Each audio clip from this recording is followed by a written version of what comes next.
it's just nothing. He's just playing and there's no sound. 15,000 people, and like we've all been there. Like an, you know, how 75-foot tall jumbotron so big. of just him. And it was such a big show. He played the whole thing silent, and people are like, "Oh, but you guys could hear it, right?" And we were like, "No, we were all mortified." I could feel your pain. Yeah. So, but I just love the fact that, and I've been telling that story that I told you guys. You really only need to see the intro, and then that happened. But I will say, I saw it. I knew what was going on. We've all been there. It's It's like your pants get pulled down. Yes. And you're just standing there, and you're like, yes. How long till someone pulls them back up? I felt naked, and I wasn't the one out there having to just play a guitar that no sound was coming out, you know? Bad times, I don't want to have bad. You were talking about Vegas? Yes. How was it? When we were young? Yeah, it was when we were young. It was How'd good. it go? It's just so hectic, you know? Yeah. What a hectic weekend. But it's like currently definitely the biggest opportunity to play for that many people. Yeah. I mean, it's insane. Sick crowd. We played at, you know, like middle of the day at 2:45, and it was just still, you couldn't see the end of it. What's funny is I think the second day had a decent amount, like less tickets. And the first day was sold out. Right. But the crowd the second day was mental. Like, more excited. Yeah. I don't know why that is, but more space for them. I guess maybe. Yeah. More space to run around. Yes. Because like the first day, where are you going to start like getting your groove on? They Everyone's really just jam that crowd in there. Yes. What I noticed, 10,000 less tickets is actually good for the show. I think it was because we had a way better show in terms of the energy from the crowd the second day. Yeah. Highlight was probably watching Blink from front of house the first night. It was just, we were like all together. Our family, our wives were there. Our drummer that tours with us, his name is Jimmy Brunkvist. He's from Sweden. And from Sweden. Yeah. I've known him for a really long time. I ended up producing an album for his band way back, like 2012. Okay. I was just trying to get into doing that, you know? And so we've stayed friends forever, and he's just a ripping drummer. And the Swedes are good musicians. They really are, dude. And but he and his wife are the biggest Blink fans on the planet Earth. It's great. Like, dude, it's watching them watch Blink was cooler than watching Blink. Yeah. You know what I mean? Yeah, and they were standing right in front of me, and they were just like holding each other, and just, dude, it was beautiful. So that was really fun. Did you ever watch the movie What About Bob? Yes, of course. You know when he eats the dinner and he's just like, Yeah. Yes. That is like what watching someone who loves something, whether it's a band or Star Wars, right? Yeah. Going with anyone that enjoys, it's like going with my wife to horror nights. Yes. That's like her favorite thing in the world. She waits all year long for it, and she goes all the way in on it. But it's like watching anyone enjoy anything, truly enjoy it. Yeah, dude. Is a joyful experience. Well, then if and when I guess Starfighter with Gosling, the new Star Wars movie, when that comes out, you got to come with me and watch me watch it then. Okay. Because you love it? I'm a Star Wars. Yeah, it's my religion. Star Wars? Yeah. Really? Mm-hmm. Yeah, I know that about you. Yeah, I've been hosting. I've stepped off for a while just because we've gotten so busy. But for 3 or 4 years, I was a host on a podcast called Thank the Maker. It's myself, Adam Russell, the bassist of Story of the Year, and Nick Ambarian, the bassist of Bayside, and it's just a fully only Star Wars covering podcast. And it does really well. They're still going strong at like 400 episodes or something. I love Star Wars too, and it's been so cool, man. We've had like real Star Wars on the podcast. Like we had Ashley Eckstein, who's the voice of Ahsoka Tano. Wow. In the Clone Wars. We had James Arnold Taylor, who does Obi-Wan in the Clone Wars, and tons of other stuff. Like if you ride Rise of the Resistance at Disney World, the pilot, I forget what his name is, but the pilot of the ship that like takes you up, that's James Arnold Taylor's voice too. So he does like lots of different voiceover stuff. But we had them, Emily Swallow, who played the armorer on The Mandalorian, was on the show. Yep. So it's been like, it started out as us just like, let's talk about Star Wars because we love it. And then it kind of got real. So we've gone to Star Wars Celebration in London and Tokyo and done all the, covered the shows, and it's been really fun. But yes, I love it. My poor child is going to, he's coming right up on like 2-3 years old where it's going to start getting indoctrinated. It's about to get fun. I can't wait. Because I would say like 4 to 12 is prime Star Wars. That's the Star Wars window? Yeah. I can't wait. And dude. my son and me enjoyed like every single Star Wars movie from every new one that came out. We're not like, because I have a kid, I got to enjoy it. I got to like watch it again from his eyes. That's key. And we talk about that all the time on the podcast, that all these crotchety old, like the new stuff isn't. We love the new stuff. It's like you have to look at it through the lens of Star Wars was always made for kids. Yeah. George Lucas created it from like his inner child, and you can read it. You can just read about it, read where he was inspired, what he was inspired by, and the like sci-fi serials he was watching on TV when he was a kid. And so, yeah, there's things I don't love about, all the films. But even further, like modern approaches to some old things is going to have things that like people who have married themselves to the old idea, of course they're not going to like some stuff. It's never going to be good enough. Yeah. But if you just make yourself 10 years old again and watch it, how can you not be blown away? It's got lightsabers and stormtroopers and blaster bolts. Like come on. I think Rise of the Resistance is the best ride. It's so good, man. So good. It's so good. Yeah, I love taking people on that for the first time, especially if they're Star Wars fans. Oh, you're gonna love this then. We just did randomly, I swear, like we had 4 days to prepare. Someone dropped out of the Disney Christmas special. Okay. And the lady that books it or whatever knows my brother and Joey and Jen at MDDN. From a management perspective, like they booked some other things with her at some other ABC or something. She does the booking. Anyways, she was like, can Good Charlotte come? We need someone to perform in front of the Millennium Falcon for the Christmas special. What? And we were like, yes, we'll be there. And then we had to like throw together. You're like, yes, let me call Yellowcard. Yeah. Well, had I known, honestly would have. Dude, that's so awesome. Because we put together a Christmas song. Because Christmas songs are tough. Yeah. You're like trying to find something. Especially like writing an original one. Yeah, well, it wasn't original. We had to do a cover. And they gave us a long list of songs they'd cleared and all that. And you're going through all the songs and you're trying to find something that you could, as a 46-year-old man, stand on stage, like sing and like, you know what I mean? So we're like, okay, like which song could we do? Yeah. And we found one and we're like, okay, now we have to learn it and do a rendition of it. Yeah. And it was 4 days, kind of not of hell, but like I get super anxious. And so then when my anxiety plays out like a little bit more like unpleasant. Yes, dude, we could talk about that as we get into this. Bro, edgy, intense, and unpleasant. Yes. And it's mostly with my brother. So we contain it, which is good for business in the sense of like, if I'm going to be the friendly front man, which usually I am because it's a fun job, whatever. But like when I'm nervous about something and I want it to go well, it's coming from a good place. Yes. But I'm anxious. I know, dude. And then I'm just like, and they're like, he was kind of a dick. And I'm like, no, I wasn't. I was anxious and you caught me when I should have just been alone. I mean, yeah, getting off of playing in front of the Millennium Falcon and into that, which is a little heavier, that's been such a huge part of our band getting back into being a band and the success that we're having and making the record and talking about it, doing stuff like this and talking about it. I'm just fully open about the knowledge that people thought I was a real piece of shit back in the day.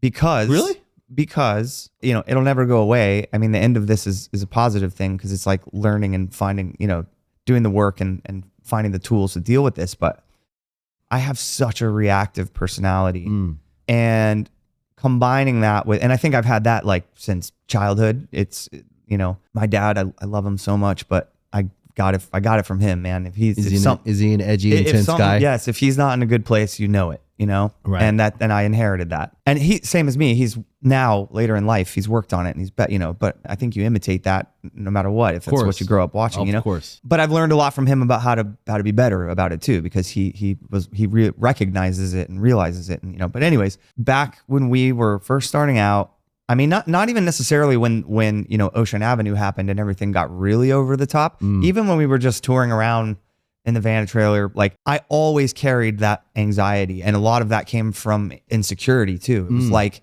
I was a theater kid my whole life. Musical theater was my least favorite part of being a theater kid. Like singing was my least favorite activity. I had a band with my friends on the weekends. I still had to be the singer, like you can't be the singer. I have to be the singer. Yeah. But I hated singing. Right. This is a really weird thing, but lead actor. But I carried, all of this like insecurity and sort of like, what are you doing? Like you're in a band, you dropped out of college and you're going to be in a band full time and you're singing. And then it got big. It got really big, really fast.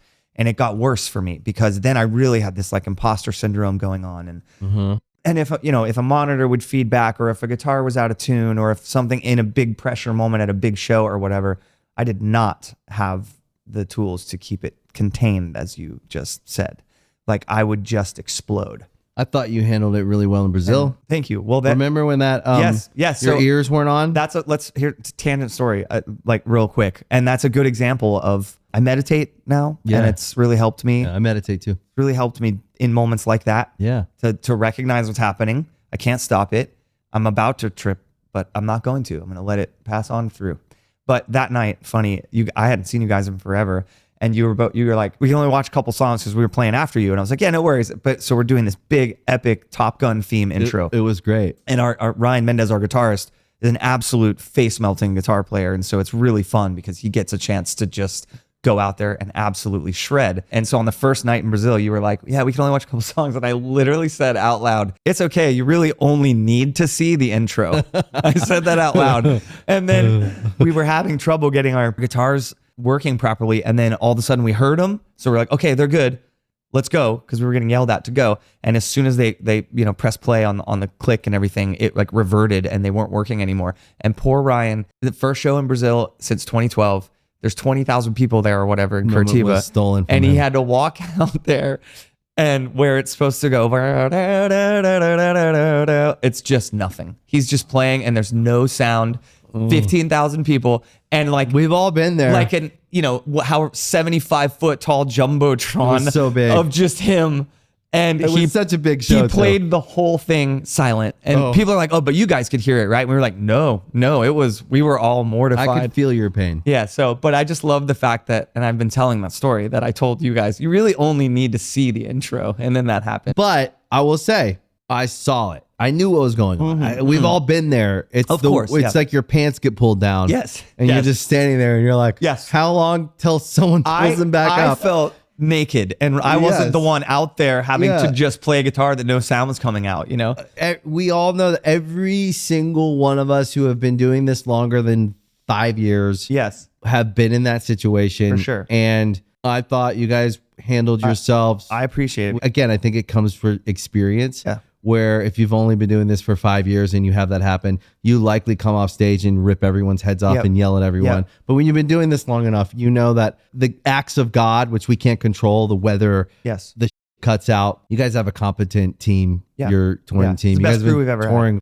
No. forever. Yeah. You've done 1,000 shows Yeah. and you've dealt with that. So something like experience comes in, but also I saw it happen and I was like, they handled that really well. So it made me like you guys more, Well, respect you more. I really appreciate hearing that, because again, it's been a pretty long road in terms of like learning about why I was so reactive back in the day, and knowing that I made a really bad impression on a lot of people. But I would rather admit to that and like mend if possible. If I come across someone who maybe had a poor experience, a poor interaction with me, I would love the opportunity always to be like, listen, I'm gonna tell you why. I'm not gonna give you any excuses. I'm just gonna tell you I've learned why, I was such a reactive, anxious person. I mean, because now you have those things and they're still there.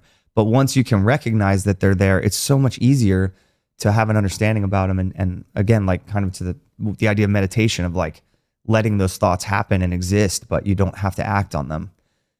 It's been a huge lesson for me. That's cool, bro. Thanks, man. You want to know what I think? I do. I think that anyone worth mending fences with, you'll be able to.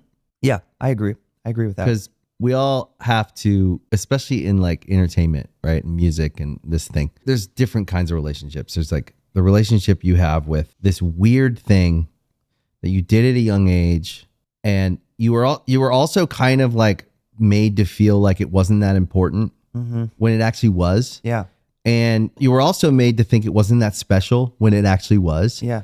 And you were also made to think like you didn't really do it. Like it was these other people. It was this label, or it was this, Yeah. or it was that. And you didn't really do it.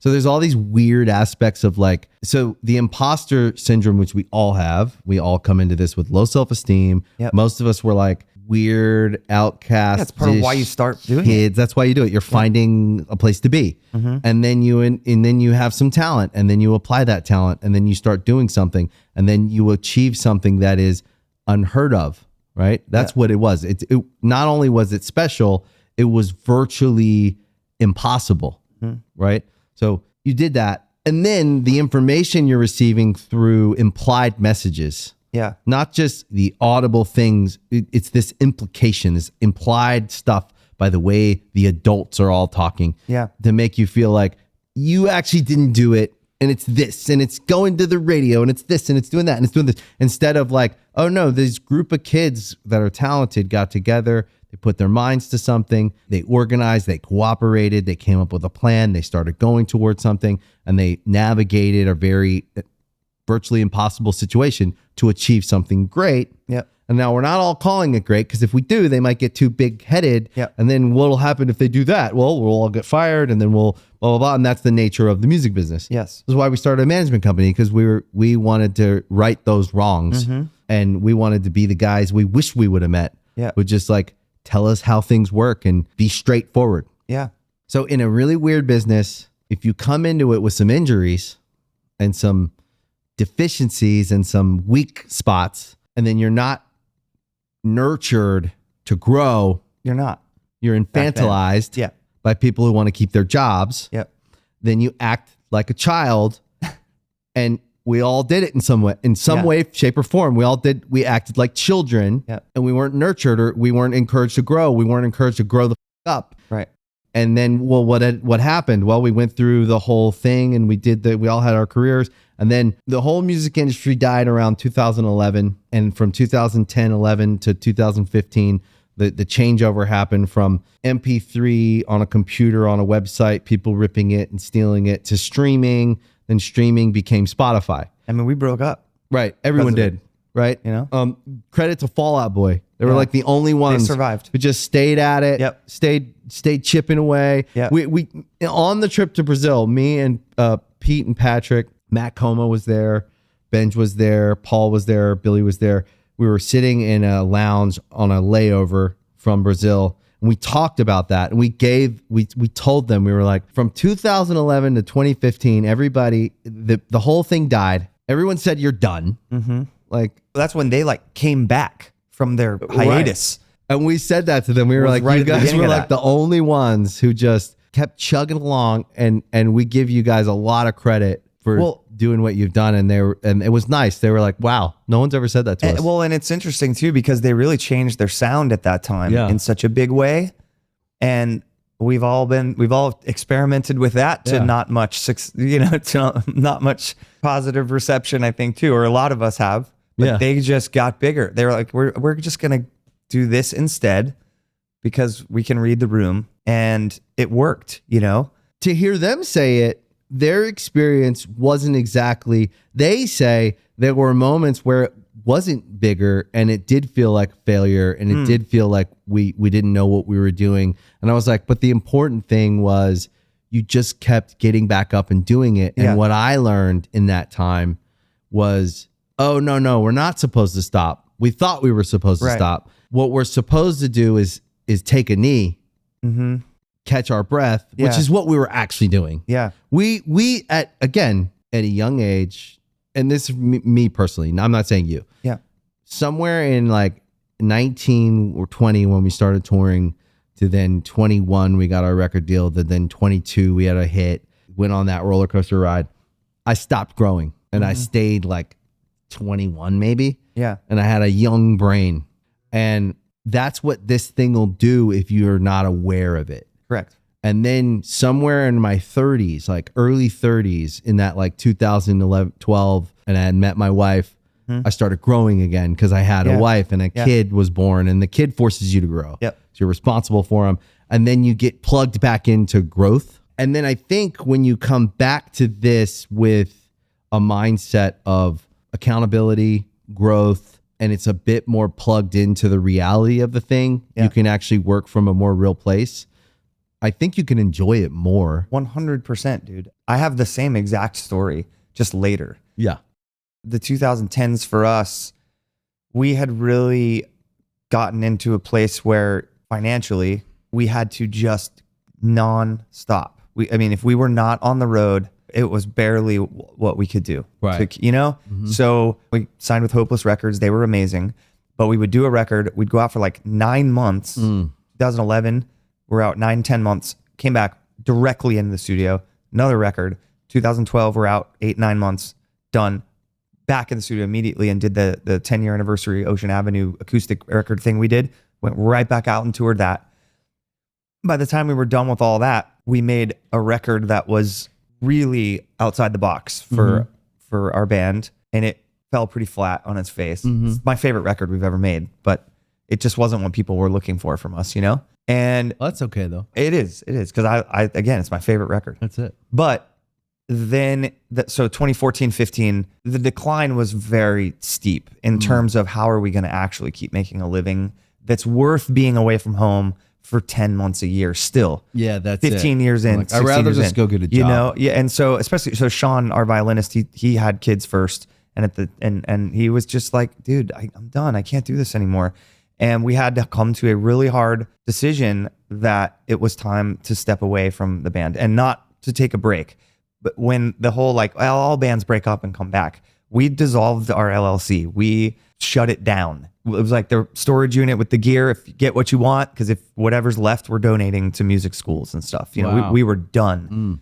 And it was one of the best tours we've ever done because we put a lot of thought, I think, and time into like, how do we say goodbye properly and do this? So the tour crushed, and we hadn't had a tour crush in a long time. And that was it, you know, goodbye Yellowcard. As good as the tour was though, it was such a sad time in our lives and in my life, you know, speaking for myself, I was just so sad and I felt so lost in terms of like, who am I without this band and like my role in it? What do I do now? And I fought really hard after that in 17, 18, 19, 20, 21, 22 to keep making music. That was really important to me.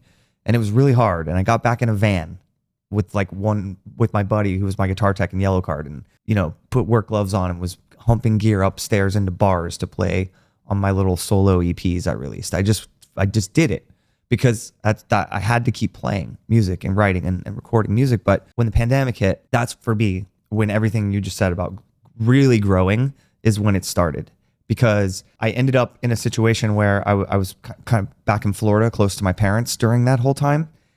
So I was taking the pandemic pretty seriously, you know, in terms of just my parents' health and not wanting to put them at risk. And I was really alone, dude. I was on my own. It's when my journey in meditation really started. I had a good friend who was already kind of going down that path and was like, I'm going to share this with you, take it or leave it, but I think you would really benefit from it. So I started that in 2020, and having that time to myself and starting that process of like expanding my brain to sort of understand what's going on inside of it and why. What followed is so evident. Like the positive change in my life is so obvious and documented, and like you can just see.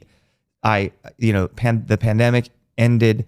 I started to have a decent, successful run on my own, doing a lot of streaming and like building this kind of online community of Yellowcard fans who were getting involved in that with me, and it was going well, and I was making a living again. And then the phone call came to play Riot Fest in 2022 with Yellowcard. At that point, Sean and I hadn't spoken to each other in 6 years. Oh, wow. So there was a lot of healing and a lot of discussion that needed to happen. But was it kind of a painful like parting of ways? Yeah. It was. It was not. That's hard to imagine. It was honestly. not, I've only experienced both of you guys as like easy, nice. But I guess when you're in that together, there's a lot of stuff. I mean, collectively, the energy was so bad that it wasn't just about me and Sean. It was just like no one wanted to be there anymore at the end in 2015, 16. And so we had to have a lot of conversations. All of us, all four of us did. And we did, like adults. We went into this time around just before Riot Fest, which by the way, at the time was, we'll do this show and we'll see how it goes, because it seems like a really tall order to just be a band again after everything we've been through and after shutting it down like that. But one of the things I remember the most about like, you know, all of us being on the phone together for the first time was the idea that we needed to find a way to be more kind to each other. And that we needed to be more kind to ourselves. You know, I think I brought up what I had sort of been working on and kind of making assurances to them that I was not the same person that would get off stage and lose my mind and scream and yell at everyone. Right. That I had kind of figured out where a lot of that stuff came from and was trying to learn how to have the tools to deal with that better. And that I would be a better friend and business partner and bandmate to work with. And I gave, I'm giving you my word that if we do this, I'm going to do that. And everyone was like, me too, let's all focus on that. And we have. It's been the dialogue and like the open communication in the band, never before, didn't exist. It's there at every turn now. Everyone's able to just be like, hey, you guys, could we all talk? I have a thought or an idea, even if it's for like a set list, or if it's like, this is really bothering me. Can we talk about? It's just totally different in terms of how our personal relationships work together. So we did Riot Fest, and we're playing Ocean Avenue all the way through for that show. That's kind of what they asked us to do. We hadn't seen each other. Ryan and Josh and I had seen each other a lot, but I hadn't seen Sean in a long time. So this is the first time we're all in person together. And I remember we played through the record like twice on the first day of rehearsal, and we had like 3 days of rehearsal booked because, and we all were just kind of like, you good? Are you good? I think we're good. I think we're ready to play the show. And it was cool because then we spent the rest of the time sitting and talking and exploring where we all were in our lives after that long time apart, 6-7 years apart. And that led us into the biggest tour we've ever done in our career, summer of 2023. I remember Live Nation was like, here's these amphitheaters you're going to play. We're like, what do you mean? We broke up because we couldn't sell out a House of Blues anymore. What are you talking about? And they were all like, you just got to trust us, man. It's the time. It's time. Real. And yeah, it was. So then after that tour, it was like, okay, boys, we gotta figure out how we're going to do this thing again. Flash forward to now. Yes. Touring's bigger than it's ever been. #1 song on radio, which you never had. Yep. I don't think you ever had that. We did not. Okay. So why I like to talk about this stuff, and I'm really pleasantly, I don't want to say surprised, because I didn't know what to expect. We actually haven't spent a lot of time together. No. We've been around each other a lot. Yeah. But we have never really had a chance to sit down and talk anywhere. It might be life's way of divine timing. Yeah. And you end up, I've learned to trust this in my older age, just like you. I've gone through my own process of a bunch of things. But I've got the attitude now where I'm right where I'm meant to be, wherever I'm at. Yeah. I lean into how I feel. I make decisions on feeling. Everything, even as a band, we just decide, I like that idea. That's cool. Let's do that. Yeah. And then it's very intentional though. So we don't calculate things. Yeah. We just go, oh, that I like that. And I've learned to trust timing too. And so if I end up with sitting with someone who I've been around for 20 years, but never actually got to know you, and more than in passing, and very pleasant, which has always been my take on you has always been like very nice and easy. Well, I appreciate that. You guys, I've always thought you guys were nice, and I thought you were great. I loved your music in the 2000s when we were in our thing too, really in those like making those records every other year and going and touring and all that. I always thought you guys as a band had the better songs. You were one of those bands with the better songs. Thanks, than man. When that record came out, I wore that record out.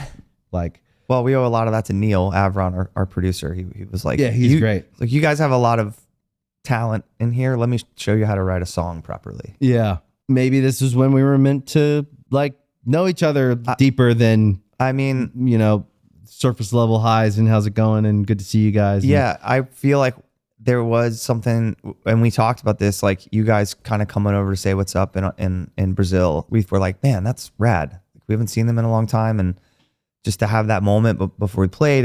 And then when the call came in for this Australia tour. The Australia tour. Dude, I mean, obviously I can't thank you enough for the opportunity, but like, oh, we couldn't thank you guys enough. But I just feel like there is really something to what you're saying. Like, I think it sounds like mentally we're really aligned in terms of our, the evolution of our mental health and like how it affects the way we interact with others, and especially others within our immediate orbit in terms of band and crew and everything. And so, yeah, I'm stoked to be here hanging. And I think the Australia thing is when it's just going to be amazing. It's going to be amazing. And we're just stoked you guys are coming with us, because our idea for the Australia tour was like, let's give people the biggest ticket they could. We're not going to Australia to make money.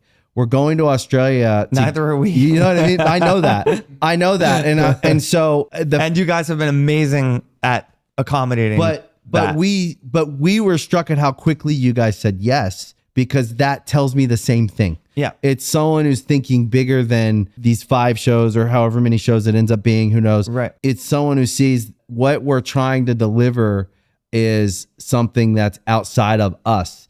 It's this like bigger show for fans coming and having like something they'll remember versus like just another tour with a bottom line. Right. There are some tours you go out and there's a bottom line. There's a balance to how do you build a big, larger than life business and not go broke doing it and make a living. There's a lot of things you have to balance, but you have to pick your moments and shots and try to like, for us, live has become really about trying to create a legacy, not just our band. We see this kind of era of music we come from being way more important than anyone ever said it would be. And we always felt it was. Right, but it's like now it's getting even a bigger moment in the sun. What people don't realize is it's bigger now than it was then. It just felt big then. I know. And don't you feel like the bands that you listened to as a kid, if they came back 20 years later, it would be like, oh, did you see Def Leppard's doing a tour? And you go and it's the one thing at the stadium and then that's it. That's not what's happening here. Yeah. With 20-year later bands. Every one of our peers, Ryan Phillips from Story of the Year said a really cool thing in an interview in Brazil that I saw, where he basically kind of referenced that the idea that a rising tide lifts all boats. In stark contrast to 2003, 4, 5, 6, whatever, where it, like it or not, it did feel... It was competitive. Yes. It was like, there's one deal. Who's getting it? In an unhealthy way, too. Yeah. And now a lot of that was the adults, though. I know, but now it's not. It's just not. Like, if one of us has great success, it's pulling so many people back into the music that we all make. And yeah, I agree. It's like you don't want to get too far ahead of yourself, like that, like you're kind of talking about living in the moment and making decisions based on how you feel in that moment. That's another thing that we all talk about a lot. So this tour, for example, is a tricky one because one of the things we're most excited about doing the tour is what it might mean for us to go back and headline in Australia, but at the same time, we're like, but don't get too focused on that. Just focus on this amazing moment that this tour is going to be. But this implies that. Sure, but that should be enough, and then you let it pass on by. So I agree with you, and I'll add that you can have both. Yeah. So while not being married to a result, I can imagine what the result might be, and I can be excited about that possibility. Sure. And likely that some version of that possibility will come to fruition. Sure. If I'm looking that way, I likely go that way. Yes. If I look that way, I likely go that way, right? So we got to look where we want to go. I think part of the trick too, though, is, and I used to not be very good at this either, is being kind to yourself if that thing doesn't happen. That's the part that we all had to work on, though, is we had to learn how to separate out our past injury and disappointments in life with our present. So we had to right size it, right? Yeah. So only through therapy have I learned how to measure and go, okay, this disappointment is not this old disappointment where my dad left and I got evicted and I was broke and I went through this painful thing and my mom told me this. And then like, okay, this is the size of that disappointment. Right. This disappointment is more like a this. Right. So I can have a more right-sized reaction to it where I can go, oh, that was disappointing. 100%. Also, one thing I've learned in my career, but it came through the same work, I think, is, okay, I got outside of the thing that I was in that I thought was going to make me valuable, special, likable, lovable. I thought if I can make it with Good Charlotte, started when I was 16, I was just broke and felt like a loser and had no self-esteem. And then if I can make it, I'll be special. Everyone will love me. Yep. And then I'll be lovable. And then I'll meet someone and they'll love me. Yep. And then everything will be better. And that's truly, if I'm being honest, where I was coming from. And then I'll have money and then I'll be valuable and then I'll be special. Okay. Then I got all of it and then still didn't feel special, still didn't feel valuable. So when I was anxious, what did I act like? I acted like not special, not valuable. And, don't look at me. Right. Yeah. You see the real me. Yes. I'm a weak. Right. And then I go work on myself and I get away from Good Charlotte. And I go through the process and I start this company and I start doing this and I start doing that. And then I learn, oh, actually, if you point towards something, you work really hard, try to be smart, be honest, humble yourself to do the work. When we started MDDN, it was me and Benj and an assistant and no one would talk to us. Right. And it was like, what are you guys doing? And we're like, we're doing this thing, blah, blah, blah. And it was like very humbling going on those like sales calls, right? Just getting in a van and Exactly. pumping your gear up again. And like 20 years we in. found this band and we're doing this and we're telling people. And of course they were like, what are you doing? I don't blame them. Like we're starting a new idea. It takes time. But what I learned was through marriage, having kids, and through therapy, thank God for like teachers and meditation and other teachers, right? You find your people who are like growth oriented and like a well-being type people that's my self-esteem. Yep. I have to learn to love myself. And then I have to grow up, be responsible for myself, take account. And then over time, start doing that long enough. It's like counting calories. Yeah. It's like accountability. Yeah. Right. Then you start to get some understanding and momentum and awareness of yourself. And then you grow, and then your kids start growing, and your marriage is longer, and you start to see like the adult emerges, and you're in this real life. And Good Charlotte's great, but it doesn't define me. That's where the real success lies. Right. In the end. In the personal. Yeah. In you actually having that discovery and that awareness and going to someone who maybe you felt you were a dick to go up to them, hey, I'm really sorry about the way I acted. I was going through some stuff. It doesn't excuse it, but I just want to make amends, or, hopefully, you can hear me at least. Yeah. And I'll bet you the experience has been somewhere someone said, hey man, wow. 100%. Thank you. 100%. That's cool. It has been that way. And and I've had the chance to do that in some places that really mattered, Pretty powerful. for sure. A person that I have recently learned a lot about this from is Travis Barker, Oh, wow. making the record with him. Oh, cool. Because I went into that fighting a lot of these, at least on the kind of insecurity and, what are you doing here? A lot of those demons kind of like reared their heads going into that process. Yeah, of course. I hadn't done a Yellowcard record in 10 years almost. And in terms of my own music I create or produce, record, it's not really rock and roll anymore. And I'm trying to get into film scoring, and I do a lot of ambient instrumental stuff, but it's just kind of it's what I love. Cool, yeah. It's what I love. Yeah. And so Star Wars nerd. yeah, shit. sure. Star Wars nerdy. Come on, man. So if we're gonna make a record, there has to be a story to this thing. These songs have to be just the best we've done in decades. It has to be, or else don't make one. What's the point? And then in those conversations appears Travis Barker wants to produce your record. So day one, I'm walking in and I'm already like, can I even write Yellowcard songs anymore? And I'm watching this guy who I'm getting to know, but you want to talk about like irons in the fire, dude, or multitasking at a level that you can't even imagine. I mean, I bet you're pretty amazing at it too, because of what you're doing here. Like, I think Travis is exceptional. It's a lot, dude, what he's, managing in his life. I think he's one of the, I do not know Travis well. I don't know where he sleeps. I or know when him he in sleeps. passing. Okay. Yeah. Like, look, we have a very nice, familiar relationship in passing. Like, if Yeah. we see each other, we'll have a nice talk. And I think he's a really nice guy. Yep. I admire him. I think he's an exceptional person. He is. Think about this, and then I'll let you finish. Yeah. But I'm giving him the same flowers you are probably. Like I'm saying, he's taken something to be a drummer.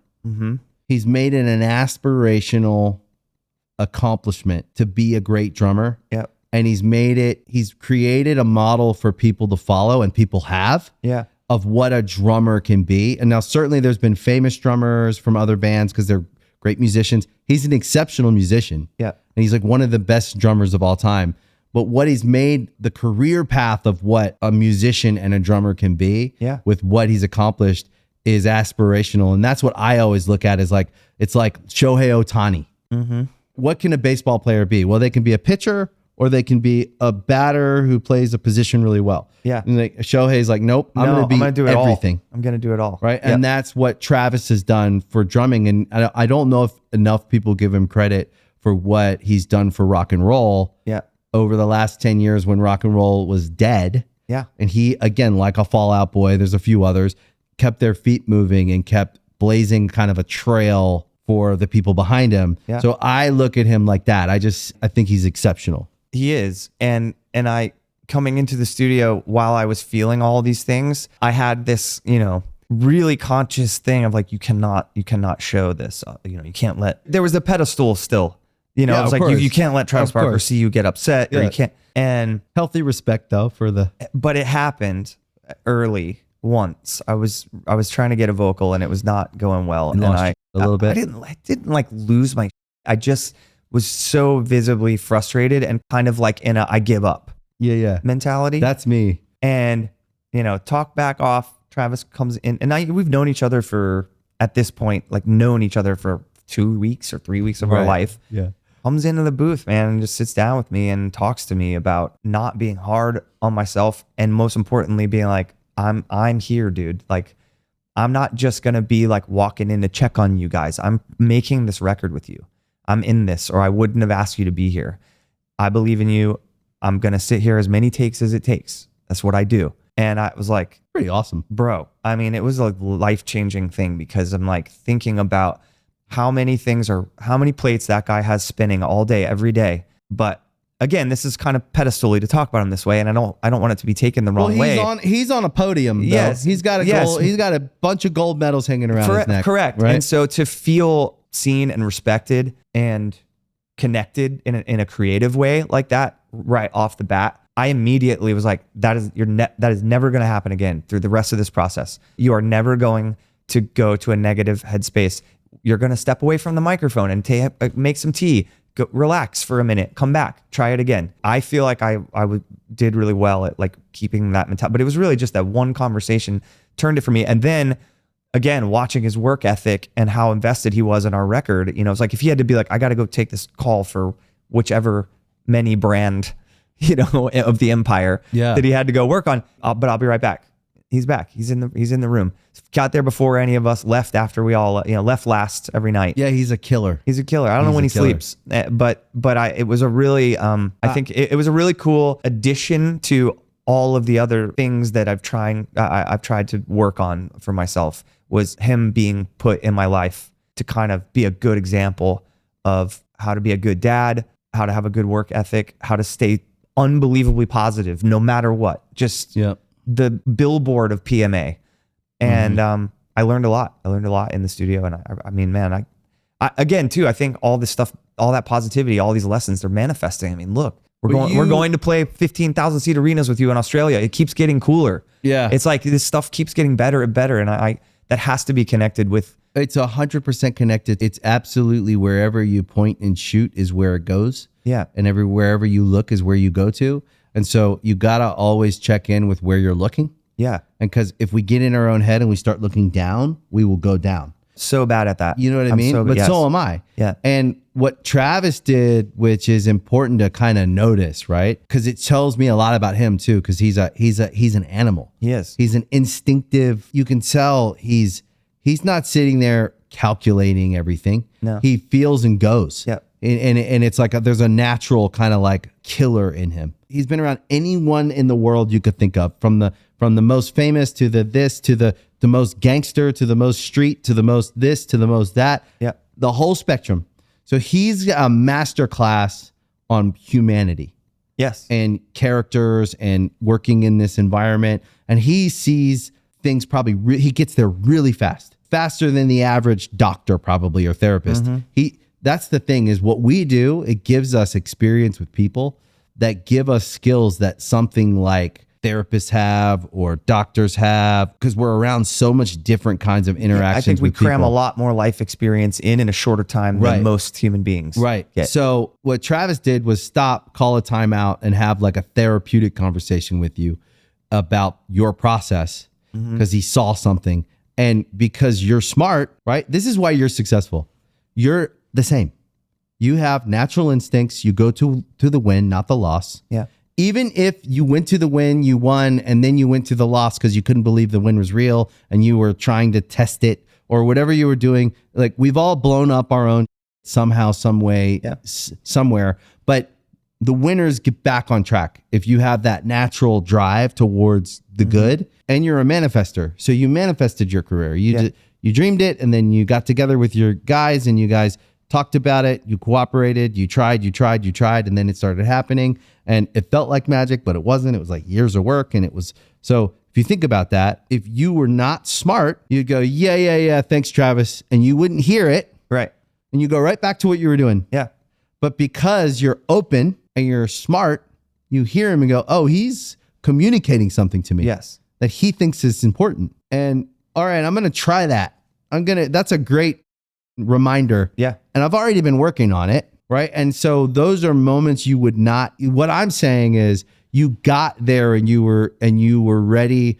And I say this for people listening. So all this is, it sounds like we're just like going deep on something, but actually what I'm trying to pull out most of the time is for someone listening who doesn't have thousands of dollars for therapy, who doesn't get to hang with Travis Barker, who's, like I said, exceptional, who doesn't get to hang with Ryan from Yellowcard. I'm trying to extract ideas that are real from exceptional people like you and Travis and everyone else, so that people listening get the gold in their day-to-day life when they're in their car or they're going to a job maybe they hate, or they're starting something and they're nervous because they don't know if they can do it, or they're doing the same thing we do because we're all humans and we do the same as each other, because we are all kind of on the same level. It's just some of us have experienced more. Yeah. And what Travis did and you received, and then you applied it, and then you made a great record where you have a #1 song and you're having bigger shows than you've ever had in your life. Yeah. And you're going towards your more success, not your less success, is by being open to the idea that you can grow, that you can go up, that it all doesn't stop here, that this isn't the last record you'll make. This isn't the last show you'll play. This isn't the last thing you'll have. And getting out of the poverty of, this is the only one I have. Yeah. So I'm not sharing it with anyone. Right.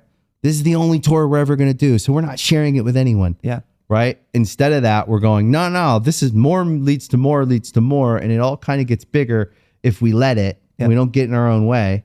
And so how do I do that? How do I get out of my own way? Well, I listen to people like Travis and other people around me that have had success in different areas that I'm inspired by, and other teachers around me that are actually just, or my family and friends who I love who don't give a if I'm in this band. They just want me to be happy. And I point upwards and I try, and then I try to correct my mistakes. And I always try to ask myself, am I thinking big enough? Am I being generous enough? Am I being positive enough? Optimists always do better, period. For sure. Across the board. Yes. Friendly people have more friends. I wish I was one. I'm trying, but I'm learning to be one. But it can be learned. Yeah, it can be learned. Absolutely. It's a muscle. Yes, you could rewire. And it starts when we're young. Like you didn't that's choose. What I mean. When I say I wish I was one, I just mean like I had I have all this old baggage of not being optimistic. You're working against it. Yes. And so somewhere back from 0 to 18. Yeah. The messages were overwhelmingly more negative than positive. Correct. I had it because of poverty, addiction, and all the things that my family struggled with. It was one big negative message after another. And so by the time I was 18, if I didn't have my brother, I would have thought nothing was possible. Yeah. But our little escape from all the negative was just this little world we had together where we wrote songs and we dreamed about the band being big. Yeah. And then you saw it play out. When we got on, we got all the shiny clothes and we were like all the stuff, and we lived our wildest fantasy out in Good Charlotte videos, and like it felt a little over the top, but at the time that's where we were at. We needed that. Yeah. And we thought that escape is a great word escape. For it. Yeah. Yeah, it was larger than life because we needed to go all the way far away from that back there. And somewhere in there though, we found our way to after Good Charlotte, the first, from 96 to 2011, really, when we never stopped, never thought about anything else, didn't live, breathe, nothing else mattered. Never came home. Then exactly. And then we landed and we were like, who am I? Yeah. And why am I not happy? Yeah. And why do I feel like a miserable mess? I know, dude. It's crazy. Right? My wife is like, at the time we met, and she's like, I think you need, like, this is a couple years into our relationship. She's like, I think you need to go to therapy. Like, you're not happy. Yeah. And then I listened to her because I didn't want to lose her. Right. And then go to therapy and start working. And then that's where to me, the real journey began, where like, okay, work is great. We're all going to work. You're going to work for the rest of your life. Yep. You're going to be in Yellowcard. You're going to score. Retire. Yeah. You're going to score movies. You're going to do whatever the creative that comes out of you is going to come out of you, and you're going to make it a job. The real work is like the who am I work. Am I happy just to sit here? Yep. Do I need another hit? It would be nice to have hits. They're fun. They come when they come. But at this point, not if it affects the things that you're actually doing that work for, your wife and your family, my wife and my son. Right. exactly. How old's your son? He'll be 2 in December. That's the thing, is like, what's his experience? That's where it really you up, because that's when I really started digging in deeper, was when my kid's 2. Yeah. I don't want them around an edgy, anxious, worried guy. Dude, I mean, it is so important to me, the version of myself that I'm projecting when I'm with him, you know? You talked about this. I just vomited it all up on you, like, dude, all the stuff. The whole time I've been thinking about how earlier you brought up timing, you know, and like the timing of life. Divine. And my son came into my life at a time where I have these tools and this understanding. Having a kid, you know, kids are hard.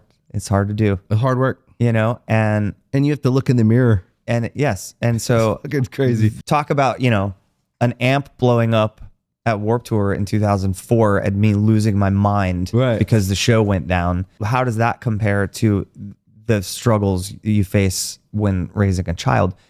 It would be very easy to be the reactive blow up version of myself. Not only is it like I've learned how to not be that way in most situations. It's all, like I said, it's always going to be there. You're gonna f up, but for the most part, I've learned like, you can feel that coming.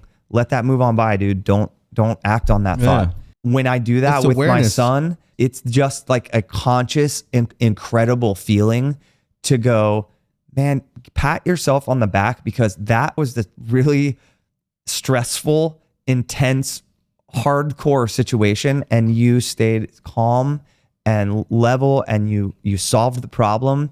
And your son, that's all he saw. That's the only energy he got from you was, it's okay. We'll figure it out. We're going to figure it out. And so the timing of life, bringing my son into my life when I'm ready for it. And same thing with Travis and the record and everything. You might not have been ready for that moment with Travis, or the moment with your son, or the show in Brazil. That honestly, the show in Brazil was one of the moments where we said, like those guys. We both said, like, tough start to a show. They handled that really well. That's what we said. We walked away after we watched a couple songs, and we had to go back and get ready. And I was like, man, that's tough when your shit breaks. I hope our shit works tonight. We're all thinking that way. We're not going like, that wasn't good. We were like, they handled that really well. And it's a nice little reminder for us. You know what's cool too? I'm thinking about that moment and going back to how when we were getting the band back together. And we were talking about that kind of concept of kindness, you know, and being more forgiving and kind to each other, whatever. That moment for me became not about Yellowcard and not about the 15,000 people that are going to have some opinion about Yellowcard. I was only standing there feeling like this ultimate compassion and like for your band and crew, fear, and that how uncomfortable Ryan must have been out there. And knowing as soon as it was over, I just wanted to give him a hug and be like, dude, thank you for handled that playing that through it. You know, he kept playing as if that guitar was going to turn on at any moment. That's where my head was at. It just made me like, we both said it. Me and Benj were walking away, and I was like, that's tough. They handled that really well. And he goes, yeah, they handled that great. And I was like, I hope our shit works tonight. And he was like, what are you going to do? That's what he said. Yeah. And that's kind of what you have to do. You got, what are you going to do? Yeah. Well, you do what you guys did. But anyways, it's funny because we left that show and we were like, in full honesty, like we were like, we should play with them. And then Australia pops up and we were like, we should ask Yellowcard. And we asked you guys and you said, yes, it was like that fast. And it also said, hey, right. Yeah. They said yes right away. It was like, and then we all just sorted out. We're like, figure it out, get it done. I mean, on that, figure it out. On those phone calls, easy yes. It was like, you're going, you know, we're going to Australia, direct support. It's huge. These rooms are huge. There's a good chance we're going to lose money to go on this tour. And all four of us were like, we don't care. We're going. It's amazing. We have to play these shows. You know, we have to be a part of this. This is a really special moment. So yeah, we're super grateful, but I think the shows are going to be we're grateful too. mental. The shows are going to be great. And it's actually a nice way to go tour together, because I've always kind of wanted to tour with you guys. I've always been a fan. I've always loved your voice. Thank you. I think you have, I don't know, you just have a classic voice. I saw it when you talk about the times you were going through from 2010 to 2000 whatever. Yeah. From the outside, I could feel that too. Right. But we can all kind of, when you've been in this long enough, you get a sense of how this thing works. Yeah. And then as an outsider with no like personal look inside, you can almost see like when someone's trying to find their way. Oh, yeah. And they're figuring it out. Yep. And by the way, we have too. And I think that like to sit with you though and hear your firsthand account of it, it makes me like you guys more, because most people, I think, were trained not to show people our weakness. Yep. Or any moment of weakness or any moment of failure. Yeah. To protect ourselves from being made fun of, I guess. I don't know, like what. I was that guy too. Yeah. I was trying to show no weakness, no mistakes. I think I learned in my older age, like, no. I'm just going to tell people the truth about something. You know, to be honest, having these conversations and being open and telling the whole story and accepting responsibility for my role in things, and it makes it more fun to talk about what all of this is and what it means. Like, I don't want to sit here and talk about record sales and, you know, like, remember the good old days? Like, that's what, it sucks. What does anyone get out of that? Like, I would much rather talk about this stuff. And I don't want to talk to Ryan from 2004 anyways. No, you do not. Right? And Neither you do don't I. want to talk to me from 2004. You know what I mean? Like, but that's also just not us. Yeah. Like, we grow, and this is also one of the things that we love about you guys when we saw you guys in Brazil. I don't want to be on stage and be any other age than I am right now. I'm 46 years old. Agreed. That's how old I want to be. Agreed. So I'm going on stage, and we've built a show that we're extremely proud of. We try really hard at it, and at 46. Yep. And that's the good Charlotte you're getting. We're a better band than we ever were back then. Same, dude. You know, like, I love playing in my band. it matures, I right? love it. You know? Absolutely. And we saw the same thing when we see you guys. We're like, okay, it's them now. You're actually there. You're plugged in. You're playing a show. You mean it. It feels like everybody's excited to be there. They want to be there. I thought it was cool to see Sean. The success of you guys as a band, to me, is just so much cooler now. I agree. And me too. Yeah. That being said, hearing you share, honestly, has been probably one of the best episodes come on, man. we've had. Come on. Because I'm being honest with you, man. I don't believe even you. know if I expected it. I'm going to believe tell you you. the truth. I I don't come in here with expectations. Yes. I had Same. no idea. I knew it was just a like free form conversation. Right, it's free form, and I didn't even know what we were going to talk about. I knew we were going to talk about our tour and your new record, right? But we're not that much. We ended up, which is cool. You know? New record's great though. Thank you. If you're listening, check it out. I knew we were going to promote some stuff, but we don't really promote a lot here. But to hear you open up and talk about looking back on yourself and seeing things and wanting to change them, right? We all have to do that, but most of us don't admit it. Yeah. And that's the thing, like when we're in music, we can't let our guard down. So we have to act like we have our shit together. It's all buttoned up and like we know what we're doing, and that was on purpose, and this is that and this and that. And like I just get so tired of it. Yeah. Because actually we all started as kids who just wanted to be creative and have fun and like make something out of ourselves and dream big and believe in ourselves and like feel like we could do something, because I couldn't play sports and I was never going to go to college. And I was like, well, how am I going to do anything that matters? And then music gave me like hope. And it's nice to get to know someone, to sit with them and get like a sense of them, because, you know, we're all running and we've all, you know, you're inside your life and your career and you've crossed paths with people, but you're a band and a group of people that I've always been interested in. And I never really got the opportunity to even like tell you that. Yeah. But also like, I think I've always been kind of just an organic kind of person where like, I just let things happen. Yeah. And so I always thought we would eventually. Well, I think we're going to hang out. have even more fun in Australia now. Yeah. We're going to get coffee together and hang and vibe. It's going to be great. Yeah. I think this tour in Australia is going to be the best show. I think this is a great tour. And do you know Kiss Chasey?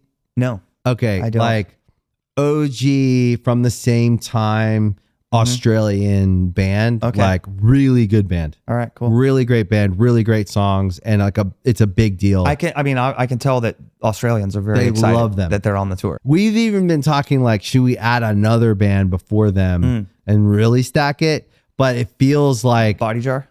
maybe, but it feels like with this many bands, everyone gets to play the set the fans want, because like I love a 3-band bill. Right. And all of the bands have like a really deep catalog. Yeah. So like there's a lot of songs. I think this bill is really good, but I think this show is going to be one of the best of next year in Australia. I think this tour is going to be sick. I can't wait, man. We went in April and it was the biggest shows we've ever played. It's going to be sick. And so now to like less than a year later go, actually, never mind. These are the biggest shows we've ever played. So rad. It's going to keep getting bigger. I just, dude, it's fascinating to sit and talk about how that long valley to come back up to this giant peak, you know? It's not magic, bro. But it's just cool to be in the moment. And you just, guys work hard, man. Yeah.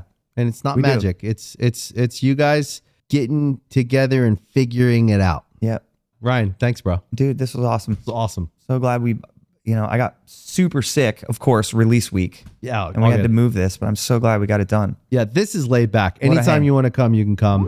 This was great, man. Thank you. Yeah, cheers. Thank you for watching Artist Friendly. If you like this episode, please make sure you hit the like button, you follow the channel, and please share it with your friends. We appreciate the support. That is why this show exists, because you listen to it. Thank you guys, and we'll see you next time. I don't wanna have